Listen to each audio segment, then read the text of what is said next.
Nisht Prizmës. Sot është ditë e diel edhe Shkodra në fakt është për festën e luleve, kanë një 4 ditë për të festuar 6 majin. Edhe organizimet janë të bollshme, por unë thash po pi kafe në Shirok edhe po shikoj ku janë me rrugën e re Shirok, Zoga, ose më mirë themi Shirok, kufiri me Krajën, me Malin e Zi. Në të vërtetë është një rrugë e cila ka vite që projektohet edhe tash ma u bën edhe 2 vite që ka filluar ndërtohet. Është më gjerë, është rreth 6 metra, ka trotuare, do të ketë ndriçim, ka kanalizime që kalojnë nga ndërtesat, tombino, ka element sigurie, krau i djathtë kur shkon ose krau i majt kur vjen nga Zogajt, duhet mbushur dhe duhet bërë i sigurt. Një pjesë e kodrave është hapur, rruga sigurisht është më e gjerë, ka zënë vend një pjesë është shtruar, ose pjesa më e madhe ka marrë pjesën e asfaltimit, janë ndërtuar pjesët e betoneve anash për të qenë e sigurt, shtresa e parë e asfaltimeve, kanalizimet edhe pusetat. Me sa duket pjesën e dorën e fundit të asfaltit dhe japin mbasi të kenë rregulluar trotuaret edhe ndriçimin. Nuk e di, janë një 300-400 metra të cilat diku nuk i kanë bërë, me sa duket, për të zënë vend. Kanë bërë një bypass po nga sipër për Zogajn. Domethënë rruga e re i kalon fshatit piktoresk Zogaj, i kalon sipër.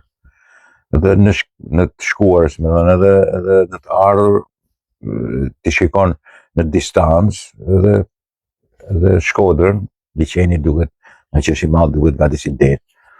Sot kishte edhe një ngjyrë fantastike, jo ndërkohë jeni duke parë pamje. Ajo pjesa e atyre udhëheqësave nuk kalohet me makinë, se kalohet sipër. Megjithatë, edhe pastaj shkohet deri ke zona e kufirit, me sa duket atje në qoshe diku do të ketë edhe një pikë të kalimit kufitar dhe bashkohet me rrugën që vjen nga andej. Sigurisht rruga jonë është më e gjerë edhe ka dhe trotuar edhe ndriçim. Rruga që kanë prur Malazes është rrugë e zakonshme, rrugë mali po themi. Por çrëndësi ka, domethënë bëhet një lidhje dhe është një aspekt i mrekullueshëm i një zone turistike fantastike për mua, e jashtëzakonshme, e cila i bën derë edhe Shkodrës edhe Shqipërisë, sepse aty mund të vinë turistë. Sot për shembull në Shirok ishte turist të bollshëm, ashtu si edhe në Shkodër. Po e bëj këtë video regjistrim edhe këtë transmetim për të treguar edhe atyre atë gjithë probëve që zakonisht nuk u mbaru kjo, nuk u bë kjo, s'kan bërë këtë punë, s'kan bërë atë punë, sepse sigurisht duke mos bërë asnjë punë vetë, sidomos është njëri deputet i cili ka hyrë kohët e fundit deputet me Partinë Demokratike, ai është gati të dalë të bëjë fjalime, nuk është e pastër kjo VC, kjo këtu ka gur, këtu ka plera, këtu ka shumë bukur. Por po e bëj për të treguar pamjet reale, se nga njëherë propaganda në njëra anë do të tregoj që është një mrekulli, propaganda në anë tjetër tregoj që nuk është një mrekulli. Pamjet që po tregoj unë janë pamjet e rrugës, pamjet reale. Unë po eci me makinë, në një dorë mbaj timonin, një dorë tjetër mbaj celularin dhe po regjistroj. Dhe shikoni në vende nga më të ndryshmet të gjithë rrugën, perkorsin e rrugës. Shikohet që punohet, sot është ditë diel, po makinerit janë edhe bile punonin diku në fund të rrugës, po ishin duke punuar, kishte punëtorë që po punonin. Po punonin sidomos në këto hapësirat anash, ku do vendoset trotuari, po që duhet futet linja elektrike, që duhet të forcohet ai pozicion që mos rrshjas. Dhe normalisht diku duhet beton, diku duhet rrafshuar edhe punuar për të mos u shëmbur, për të mos pasur element cilët pastaj prishin të gjithën, punën e mirë. Po më duket sikur ajo pjesa që është rrafshuar dhe kodrat që i kanë rrafshuar, më duket sikur është punuar mirë. Besoj se ka për qenë një rrugë e gjerë, sigurisht nuk kanë për të zakonisht rrugët që ka ndërtuar këta që dalin me celular, janë 3 metra e gjys. Kjo është rrugë e gjanë, kur mund të ndrohen shumë mirë dy makina. Ka vende ku mund të parkohen, them që do të kenë gjetur disa vende ku mund të ndalohen makina, mund të ketë vend parkime, janë vende të gjera, dhe mund të shijosh edhe panoramën. Sigurisht po u bën edhe trotuaret, pastaj po u bë edhe ndriçimi, do të jetë një kryevepër. Krahas kësaj po të kalosh pastaj të vish gati në derdhje të punës, shikon që po rregullohet rruga nga komuniteti egjiptian edhe deri te ura e re e Bunës, po në anën tjetër pastaj është duke punuar për muzeun edhe për hyrjen e Shkodrës. Pra është një kanë tjetër. Sigurisht disa elemente zgjasin më tepër se sa duhet, i kanë thyer disa afate, por ama puna vazhdon. Dhe sado që të kritikosh, sado që të thuash që shiko, kjo po vonohet, kjo bëhet kështu, kjo bëhet kështu, njerëzit ku shkojnë, të kishte plot që po shkonin, ka dhe në kamë, dhe në bicikleta, dhe me makina, nga njerë shkonin dhe si unë, që ta shkonin, tjerët kishin ulur poshtë, ishin duke qëndruar edhe afër. Janë disa lokale aty, po duke qëndruar edhe afër liçenit. Liçeni sot ishte një mrekulli po ta shifje në ngjyra. Dhe është një pamje spektakolare. Janë 3-4 kilometra spektakolare. Janë 6 kilometra, po ta nisësh nga ura e Bunës, spektakolare. Dhe në momentin që lidhesh pastaj edhe bëhet pika e kalimit kufitar për të shkuar në Virpazar ose në kraj, ose të kalosh në Malëzi, atëherë kemi një, si të them, të kthehet Shkodra në një ujëdhes, po që e rrethon pastaj, me një turizëm me të vërtet të avancuar. Domethënë nuk e di a keni parasysh atë pjesën e Pogradesit që rrethon e rruga fantastike, që është rrugë makine, nuk është rrugë turistike, por është kthyer në rrugë turistike sepse sigurisht e ka ndërtuar në mënyrë të tillë, ka një trotuar, ka drita. Edhe kjo është po e njëjta gjë, po me një liçen akoma më spektakolar. Si t'ju them tash, pa i hequr asgjë Pogradecit që është fantastike, dhe liçeni i Ohrit, ashtu edhe liçeni i Shkodrës. Kthehemi në një qytet që ka një atraksion turistik fantastik. Edhe po punohet. Do mbaroj dikur. Unë shpresoj të mbaroj, ku diun, në shtatorin tjetër, mbase në fundin e këtij viti, mbase shpresoj edhe Teo kërkon që të vi edhe të marrë pjesë në bisedën time. Në të vërtet është e mirave që ritmet të mos ulen, por cilësia të bëhet sa më e mirë që ti të mund. Është një punë e mrekullueshme, është një projekt shumë i mirë, nëse zbatohet i gjithë dhe në mënyrë korrekte, dhe patjetër vunare që është duke u punuar. Domethënë, edhe sot që ishte ditë e diel, në fund ishin duke punuar. Po punonin.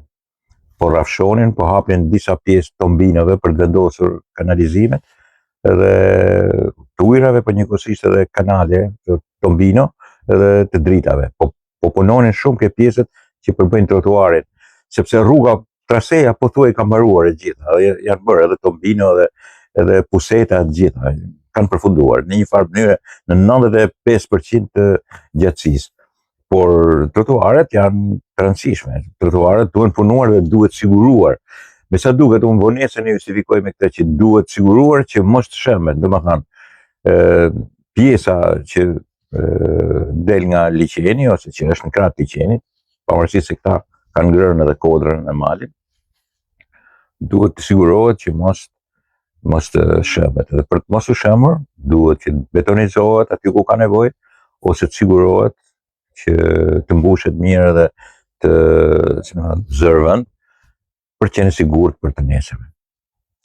Është një gëzim, nëse e bëjnë, është tamam një gëzim i madh për Shkodrën. Është një gëzim i madh për Shkodrën sepse jep kënaqësi të jashtëzakonshme moshës, po si edhe moshës tretë.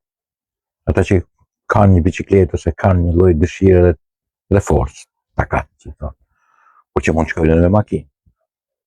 Jep trive, jep fëmijëve, jep të gjithëve një alternativë fantastike për gjatë liçenit të Shkodrës. Dhe njëkohësisht edhe për të dalë në anën tjetër të kufirit, për të shkëmbyer ata për të ardhur këtej dhe ne për të dalë ndaj. Për të shkuar edhe në Vir Pazar, ose ndoshta për të bërë xhiron e madhe pastaj për të ardhur nga ani Hotit ose edhe nga krahu tjetër që i bie nga deti ose të vish pastaj nga Muriqani. Të shkon mendja të bësh çfarë të duash, ke fqinj i vogël në udhtim e kam fjalën. Dhe pikërisht kjo pamje panoramike e bën pastaj rrit cilësisht liçenin e Shkodrës. Një punë e cila në qoftë se mbaron në projektin e duhur dhe në cilësinë e duhur, që besoj shumë që do të mbaroj, do na bëj mirë, jashtëzakonisht mirë. Pastaj për politikanët që dalin me celular, kjo u bë, kjo vonua, kjo s'u bë, kështu punës, praktikisht në fund kur puna mbaron, edhe ata kanë bërë detyrën e tyre, kanë bërë kritikën, janë justifikuar ke udhëheqësi i tyre, lideri Maximus, i vetëm në garë, që kam kritikuar, shiko sa kam kritikuar pushtetin mafioz dhe kriminal në Shkodër, i cili po bën këtë rrugën tjetër. Gjithë pushtetet mafioze kështu bëjnë sipas tyre. Bëjnë rrugën e Qirokës, bëjnë rrugën e komunitetit aty egjiptian Buzbunës, bëjnë hyrjen e Shkodrës, bëjnë rrugën e Baçallekut, shtojnë rrugët në Shkodër, lyhen apartamentet, i rregullojnë atë, vënë kapotat, bëjnë lishtet. Mafia çfarë bën? I bën këto gjëra. Kudo në botë këto punë bën mafia. Ndërsa këta rrinë me celular. Shiko si e bëri këtë, e lyen me ngjyrë, boj kështu, ose çfarë boje dhe kanë lyer këtë shkollën. Në fundit çfarë do bëjnë me shkretet, çfarë kanë për të bërë me. Kush është detyra, çfarë mund bëjnë tjetër, se mos kanë punë tjera. Këtë punë kanë. Dembelhane edhe ku s'kanë punuar gjithë jetën e tyre, pretendonin që të punojnë tani. S'kanë përpunuar, shqyqyr që kanë një celular dhe vazhdojnë. S'kanë punuar punë për publikun, s'kanë punuar për shoqërinë dhe për popullin e tyre, se punët e vete e kanë bërë shumë mirë, janë gjithë milionerë. Në herë tjetër do të mundohem me shpjegu se edhe ky që nxjerr me celular është një milioner, por edhe të tjerët aty janë milionerë. Sepse sidomos kryeministri jo nuk është se i le pa punë këta, i jep edhe në tender, i jep bashkëpunime, marrin në element i cili i pasuron, nuk është se i harron, pse do t'i harrojnë? Ku ka më të mirë se sa këta, kush shërben më tepër se sa këta? Se mos po duan pushtet ta. S'kanë nevojë as për pushtet, as për të rregulluar shoqërinë. Këta kanë nevojë që të bëjnë gam gjithë ditën, mos punojnë, të rinë demelhane siç kanë ne gjithmonë. Edhe për këtë punë janë first, janë parat. Ose ne duam rrugën, ne duam që ajo rruga Shirok Zogaj të përfundojë në të jetë një nga rrugët turistike më të bukura që ka Shqipëria. Krahas kësaj, në qoftë se do të kishin rregulluar atë rrugën që ka Shiroka, që është shtruar po është prishur, ai kaldrëmi ku ecin makinat, do të ishte punë e mirë. Për mua kanë bërë gabim që e kanë shtruar në kaldrëm ato gurët, sepse nuk bën. Do thyen gjithmonë. Më mirë t'i heqin edhe ta kthejnë në asfalt. Dakor, miqtë mi?